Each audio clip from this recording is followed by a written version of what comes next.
Umunya Venezuela Nicolas Maduro yabonye izuba kuwa 2023 Munyonyo mu mwaka w'1962 i Caracas, ari ku butegetsi bwa Republika ya Venezuela kuva mu mwaka w'2013. Maduro ntawe warazi ko yobaye umunyepolitike mbere akaba n'umukuru w'igihugu.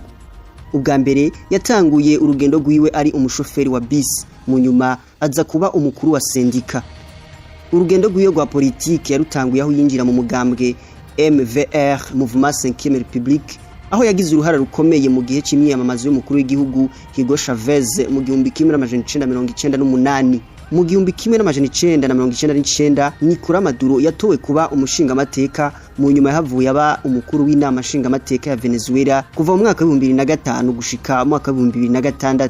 Imbere yo kuba umushikiranganje w'imigenderanire ya Venezuela n'ayandi makungu kuva mu mwaka wa 2006 gushika mu mwaka wa 2012, Nicolas Maduro yagumye aduga ingazi za politike gushika mu ntebe y'icegera c'umukuru w'igihugu mu mwaka wa 2012, aho yahavuye aba umukuru w'igihugu ca Venezuela mu mwaka wa 2013 inyuma y'urupfu rwa Hugo Chavez yaramutswa ico gihugu.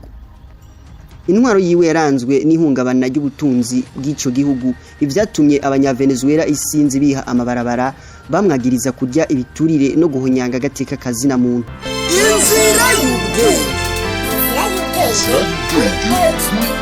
Thanks for watching.